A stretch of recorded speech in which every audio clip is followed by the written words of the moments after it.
Bible कहती है जब तुमने परमेश्वर को जान लिया, पुरानी बातें बीत गई, तुमने वो लिया कि परमेश्वर को जान सको। अब जब तुमने परमेश्वर को जान लिया कि जीसस क्राइस्ट मेरा असली, ओरिजिनल, ऑथेंटिक, सच्चा परमेश्वर है, अब यीशु मसीह के पीछे आने का टाइम हो चुका है, अब परमेश्वर को फॉलो करने का टाइम हो चुका है। आमीन।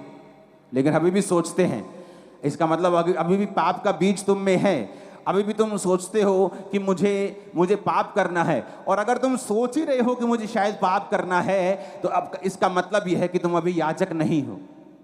और अगर याजक नहीं हो, अभिषेक नहीं है, तो वैसी ब्लेसिंग्स तुम्हारी लाइफ के ऊपर नहीं है। कितने आज इन वचन को समझ रहे हैं? अभिषेक के कारण जुआ नाश होगा।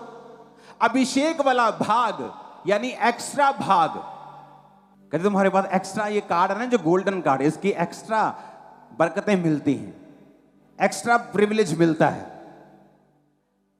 परमेश्वर ने कहा जो अभिषेक वाला भाग होगा यानी एक्स्ट्रा, मैं तुम्हें वो दूंगा, एक्स्ट्रा दूंगा लोगों से, क्योंकि तुम्हारा अभिषेक वाला भाग है। और वचन कहता है कि मरी हुई मक्खियों के कारण गंधी का तेल सड़ने और बसाने लगता है। पाप के कारण तुम्हारा अभिषेक जो है वो खत्म होने लगता है, कम होने लगता है। गलत संगति के कारण तुम्हारा अभिषेक कम होने लगता है। परमेश्वर ने कहा याजकों को कि तुम सबके साथ शादी नहीं कर सकते हो, तुम अपने ही दायरे में रह के, अपने ही कुलों में रह के किसी पवित्र के साथ शादी कर सकते हो। तुम किसी वैश्या के साथ शादी नहीं कर सकते हो। लेकिन नए नियम में वो क्या कहता है? चाहे तुम पापी हो, तुम्हारे पाप माफ हो गए। अब नए नियम में वो क्या कहता है कि तुम किसी अविश्वासी के साथ शादी नहीं कर सकते। लेकिन आज कितने विश्वासी हैं जो अविश्वासियों के साथ शादी करना चाहते हैं। बात ये नहीं कि वो अच्छा है या वो भला है, बात ये नहीं कि वो आज आपका फियांसे कह रहा है कि मैं चर्च में चला जाया करूंगा, मुझे कोई प्रॉब्लम नहीं। आज वो कह रहा है मैं चर्च में चला जाऊंगा, कल वो कहेगा मैं चर्च में आज नहीं जाऊंगा, जादू कर ले जो करना है। तो क्या होगा? तुम एक बंदे की आवाज पे यकीन कर रहे हो? तुम एक बंदे की आवाज के ऊपर अपना पूरा जीवन बनाना चाहते हो? तुम क्यों वो लड़ाई मोल लेना चाहते हो जो तुम्हारे लिए परमेश्वर ने नहीं रखी हुई? एक लड़ाई है जो आपकी आनी है शैतान के साथ। किसी परीक्षा में आपको पढ़ना है, परमेश्वर आपको डालेगा ताकि आपके विश्वास को परख सके, आपको आगे बढ़ा सके। एक लड़ाई है जो आप खुद मोल ले रहे हैं कि कल को जब वो मुकर जाएगा, मुझे नहीं जाना चर्च में, फिर आप उसके लिए प्रार्थना करवाएंगे, अपने पास्टर को भी तंग करेंगे, आप फिर पूरी ईमेल भर देंगे, आप फिर ले हैंड पे खड़े हो जाएंगे। ये वो लड़ाई है जो परमेश्वर ने नहीं सोची हुई आप करें, ये आपने खुद मोल ली है। जब आप अपने पार्टनर के साथ शादी करते हैं तो बाइबल कहती तुम एक तन होंगे। अगर एक तन है तो स्पिरिट भी एक ही है, क्योंकि आपके पार्टनर के पीछे जितनी भी स्पिरिट्स हैं वो आपकी हैं, आपकी जितनी भी स्पिरिट्स हैं वो आपके पार्टनर की हैं। तो जब आप एक अविश्वासी से शादी करते हैं, आपको ये मालूम है कि अविश्वासी होने के कारण कितने तरह के जनरेशनल कर्स, कितने तरह के जनरेशन श्राप उसकी लाइफ में रहते हैं। तो जब आप उससे शादी कर रहे हैं, आप उन आत्माओं के साथ भी शादी कर रहे हैं। जब आप किसी के साथ व्यभिचार करते हैं, आप उसकी स्पिरिट के साथ बंध जाते हैं। चाहे आप तौबा भी कर ले, लेकिन लास्ट तक आपको वो स्पिरिट उठानी पड़ती है आपके कंधों के ऊपर। नहीं तो यकीन नहीं तो दाऊद को पढ़ लो, वो माफ कर दिया गया, लेकिन वो तलवार की स्पिरिट उसके बच्चों को उसकी जिंदगी के अंतिम दिनों तक उसने छोड़ा नहीं। इसलिए वचन कहता है कि जो पाप तुम करते हो दूसरे, वो देह से बाहर हैं, लेकिन जो पाप तुम व्यभिचार का करते हो वो डबल पाप है। तुम्हारी देह के विरुद्ध भी है, तुम्हारी आत्मा के विरुद्ध भी है। कितने इन बातों को समझ रहे हैं? तो वचन कहता है कि परमेश्वर ने ये सब चीजें हमें लिख कर दी हैं और हमें अपना अभिषेक संभालने के लिए हमें अलग टाइम में रहना है। हमारी बाउंड्रीज हैं, हमें एक बाउंड्रीज में रहना है ताकि हम अपने अभिषेक को बचा के रखें, क्योंकि जो लोगों की लाइफ में नहीं है परमेश्वर ने आपको दिया है, वो अभिषेक आपका है। उसने कहा मैं पवित्र हूं, तो तू पवित्र बन। पवित्रताई के बिना कोई मुझे देख नहीं पाएगा। अगर वो अभिषेक हमारी लाइफ में होगा, वो सब चीजों को हमारी लाइफ में खींच के लेके आएगा। और ये एक दिन का काम नहीं है। अभिषेक का मतलब है टू रब, किसी चीज पर रगड़ना। एक खुशबूदार चीज को आप अपने शरीर पर एक दिन रगड़ेंगे तो उसकी स्मेल 2 दिन नहीं जाती। तो अगर आप रोज रगड़ते जाएंगे, रोज रगड़ते जाएंगे, रोज रगड़ते जाएंगे, रोज रोज रोज, तो वो आपके शरीर का एक हिस्सा बन जाएगा। लेकिन जब आप गंदगी में जाएंगे, मिट्टी में जाएंगे, लोटपोट हो जाएंगे, तो उसकी स्मेल थोड़ी धीमी हो जाएगी। फिर आपको नहाना पड़ेगा, फिर आपको मलना पड़ेगा उस स्मेल को वापस पाने के लिए। उसी तरह से अभिषेक है। जब आप संसार में जाते हैं, मिट्टी में, कीचड़ में जाते हैं, उसकी स्मेल फीकी होने लगती है और एक दिन खत्म हो जाती है। लेकिन जब आप रोज प्रार्थना में, रोज रोजा, रोज वचन, रोज आप रोज रगड़ते हैं उस सुंदर चीज को, खुशबूदार चीज को, वो आपके आसपास एक ऑरा बना लेती है। आप किसी से सरसरी भी मिलेंगे, ऐसे ही उसकी लाइफ में बड़ा काम हो जाएगा, परमेश्वर उसको छू लेगा। क्यों? क्योंकि वो अभिषेक जो रगड़ रगड़ के आपके आसपास एक ऑरा बन चुका है, आपकी स्मेल बन चुकी है उस अभिषेक के कारण। अभिषेक इस तरह से काम करता है। हालेलुया। अपनी लाइफ में अभिषेक को कभी गवाओ मत। और शैतान इसीलिए, क्यों वो आपको चाहता है व्यभिचार करो, क्यों वो चाहता है प्रेयर ना करो, क्यों वो चाहता है आप टीवी देखते रहो। उसे मालूम है कि अगर ये प्रेयर में बैठेगा तो ये अभिषेक होगा। अगर ये अभिषेक से रोज अपने आप को रगड़ेगा तो अभिषेक इसके अंदर आता जाएगा। जब अभिषेक आएगा तो ब्लेसिंग्स आएंगी। शैतान अभिषेक से नफरत करता है। वो ऐसी चर्चिस से नफरत नहीं करता जहां अभिषेक ना हो, जहां ठंडी ठंडी आराधना हो, 2 मिनट का 10 मिनट का वचन हो, फिर उसके बाद पास्टर आपसे हाथ मिलाए और आपको छुट्टी कर दे। वो नफरत नहीं करता ऐसे लोगों से। क्यों? क्योंकि अभिषेक के कारण जुआ तोड़ दिया जाए। उसे अभिषेक वाले लोगों से नफरत है। आप देखेंगे शैतान अभिषेक लोगों से नफरत क्यों करता है, ऐसी चर्चिस से नफरत क्यों करता है जहां अभिषेक के काम होते हैं? क्योंकि अभिषेक के कारण जुआ तोड़ दिया जाए।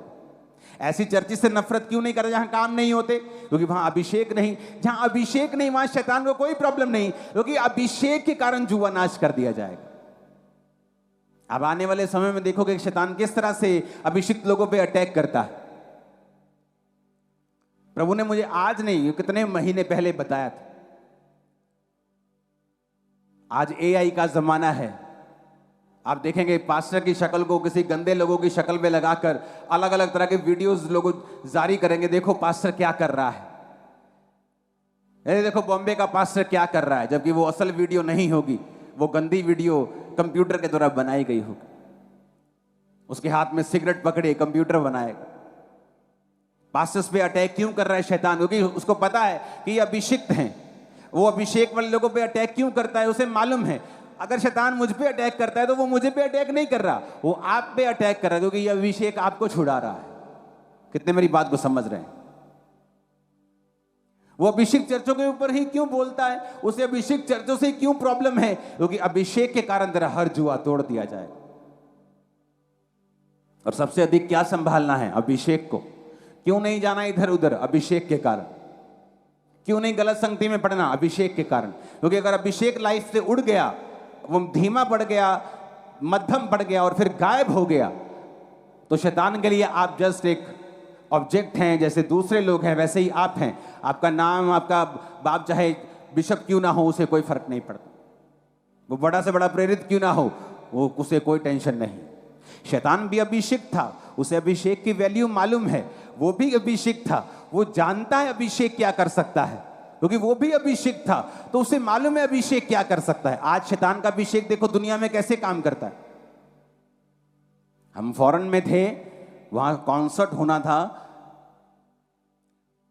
जो शारीरिक गानों वाला कॉन्सर्ट, तो वहां गोरों की लाइन लगी पड़ी थी। गोरे लाइन में बड़े लगते हैं, बड़े खुश रहते हैं, पता नहीं क्या चक्कर, और बड़े पेशेंस रहते हैं। इंडियन तो लाइन तोड़ने की बड़ी कोशिश करते हैं, लाइन टूट जाए, हम आगे फोन कर दें। वो नहीं ऐसा करते, वो आराम से खड़े रहते। लंबी लाइन लगी, आधा किलोमीटर लंबी, स्टेडियम के बाहर लाइन, आराम से खड़े एक कॉन्सर्ट में जाने के लिए। चर्चेस खाली क्यों? क्योंकि जब चर्चेस से अभिषेक खत्म होता गया, शैतान का अभिषेक खत्म नहीं किया शैतान ने। आज भी आप शैतानी को गाना लगाओ, आपको अभिषेक फील होगा। और बुढ़ी माई जिसके गोडे दर्द करते हैं ना, जब वो कभी मैं गीत लगा ही मेरा दिल करे मैं नचा, वो क्या है? अभिषेक। क्या है वो? किसका? शैतान का भी अभिषेक है, उसने गवाया नहीं है, शैतान गिराया गया है, अभिषेक उससे छीना नहीं परमेश्वर ने। तो फौरन में क्या हुआ? चर्चिस में से अभिषेक खत्म होता गया तो लोग खत्म होते गए। नहीं तो फौरन में क्या होता था कि हर गली के बाहर एक चर्च थी और अभिषिक्त लोग, जो पौलुस की जनरेशन के सिखाए हुए लोग आगे बढ़ते थे, अभिषेक से बढ़ते थे और दुनिया पे राज किया उन लोगों ने। धीरे धीरे अभिषेक खत्म होता गया, दुनियावी चीजें बढ़ती गई। ओ ह्यूमैनिटी ह्यूमैनिटी करते गए। ये यूरोप वाले, ये जो अमेरिका वाले, ये लोग जो आज ह्यूमैनिटी ह्यूमैनिटी कर रहे हैं, एक दिन इन पर अन्य जाति, मैं उस कौम का नाम नहीं लूंगा, आप समझ जाना, कब्जा कर लेंगे और जब 30% हो जाएंगे, इनके नाक में दम कर देंगे, ये सारे अंग्रेज घुटनों पे आ जाएंगे और यहोवा के सामने भीख मांगेंगे और तब परमेश्वर उन जगहों पे काम करना शुरू करेगा। याद रखना, जो काम यहां हो रहा है, चाइना में हो रहा है, इंडोनेशिया में हो रहा है, एशिया में हो रहा है, कोरिया में हो रहा है, हो चुका है वहां पे, वो काम फिर वहां पे होगा, फिर से दोबारा होगा। जो काम 1000 ईस्वी में हुआ, जो पौलुस के जमाने में हुआ, जो पहली सदी में हुआ, वो फिर से शुरू होगा। जब अभिषेक कम हुआ, चर्चिस में से लोग कम हुए, क्योंकि जब अभिषेक नहीं है तो आप लोगों को खींच नहीं सकते। अगर आपके पास अभिषेक, आपको लोगों को मिलने की जरूरत नहीं, अभिषेक छुड़ाएगा लोगों को, लेके आएगा लोगों को। कितने मेरी बात को समझ रहे हैं? लिखा अभिषेक के कारण तेरा हर जुआ नाश कर दिया जाएगा। जब शैतान का अभिषेक कम नहीं हुआ, आज भी वो देखो गाने गाते तो कॉन्सर्ट में से भरे होते। देखो मेरे साथ के बच्चे बता रहे थे, जो फॉरेन में होते हैं, यंग जो लड़कियां लड़के, कि मेरी कॉलेज की, मेरी स्कूल की लड़की ने $2000 की टिकट ली है इस कॉन्सर्ट में आने के लिए। क्यों? शैतान का अभिषेक कम नहीं हुआ और वो अपने लोगों को अभिषेक देता है कि जाओ और लोगों को अपनी ओर खींचो। और आप समझ रहे हैं कि क्रिश्चियन लोगों को अपनी ओर खींच लेंगे अगर उनमें अभिषेक नहीं हुआ। चर्चिस के अकेले वचन सुनाकर उनको खींच लेंगी अगर वो वचन अभिषेक के साथ प्रचार नहीं किया गया। इसलिए पौलुस ने कहा, मेरे प्रचार में लुभाने वाली बातें नहीं थी जो मैं लुभाऊं तुम्हें वचन में से या संसारिक बातों में से कि परमेश्वर की रहा हो। कहता परंतु आत्मा और सामर्थ का प्रमाण था, लुभाने वाली बातें नहीं थी। आज क्या चल रहा है मोस्टली चर्चिस में? लुभाने वाली बातें।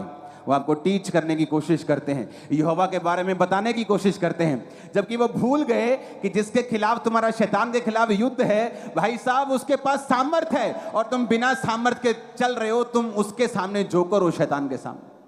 वो तुमको जोकर मानते हैं।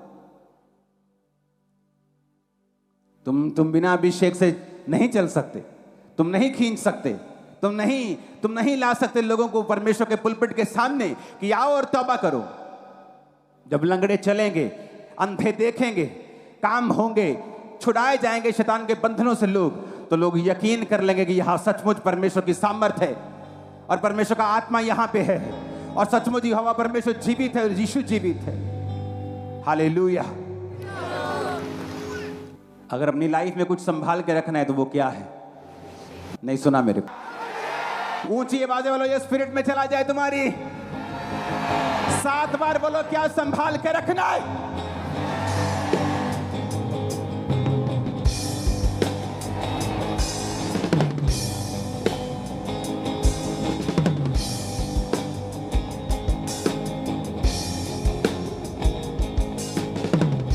हालेलुया। ऊंची आवाज में हालेलुया बोलो और शैतान गिर जाएगा तुम्हारे घरों से। क्या संभाल के रखना है? तो वो पूरी कोशिश करेगा शैतान कि तुम पर से सिर्फ अभिषेक चला जाए, उसके बाद बोलेगा मैं तुम्हें संभाल सकता हूं, क्योंकि उसका अभिषेक गया नहीं है और उसे बताइए क्या कर सकता है। तो वो कोशिश करता है कि तुम उस काम को करो जो वचन के खिलाफ है, तुम्हारा अभिषेक कम हो और एक दिन खत्म हो। क्योंकि शैतान के खिलाफ तुम एक जोकर हो अगर तुम्हारी लाइफ में अभिषेक नहीं। चाहे तुम्हें बाइबल सिर के पैरों से लेके उत्पत्ति से लेके प्रकाशित वाक्य के अंत तक आती हो, तुम बाइबल के टीचर हो, तुम्हें एक एक लाइन पता हो और तुम्हारे ऊपर अगर अभिषेक नहीं, तुम जोकर हो। शैतान तुम्हें कुछ नहीं समझता। अभिषेक होगा तो बरकत होगी, सुरक्षा होगी, शर्मिंदगी नहीं होगी। जो प्रार्थना नहीं करते अभिषेक नहीं ले सकते। जिनकी 2.5-3 घंटे से कम प्रेयर है अभिषेक कभी नहीं ले सकते। फास्टिंग नहीं करते, संगति रेगुलर नहीं करते। हाँ किराया नहीं होता जी, एक संडे आ जाते, एक संडे नहीं आते। तुम रोटी 2 टाइम खाते हो ना रोज? हाँ जी रोज 3 टाइम जी, सवेरे भी ऐसी खा के जाइदा करो। अगर तुम रोटी 3 टाइम खाते हो तुम्हें हर संडे चर्च आना जरूरी है। अगर तुम 2 टाइम खाते हो तब भी आना जरूरी है। 1 टाइम खाते हो तब भी आना जरूरी है। इससे कम खाते हो फिर मत आना, क्योंकि इससे कम तुम खाते नहीं। आत्मिक जिंदगी के लिए, संगति के लिए हमारी वैल्यू कम हो गई, अभिषेक कम हो गया। अभिषेक कम हो गया, शैतान अटैक करना शुरू कर दिया। हमें स्पिरिचुअल चीजों की वैल्यू नहीं पता, इसीलिए क्वेश्चंस हमारी लाइफ में रहते हैं। ऐसा क्यों हो रहा है, ऐसा क्यों है, मेरी लाइफ में बरकत में टाइम क्यों लग रहा है? ये क्वेश्चंस इसीलिए। हालेलुया।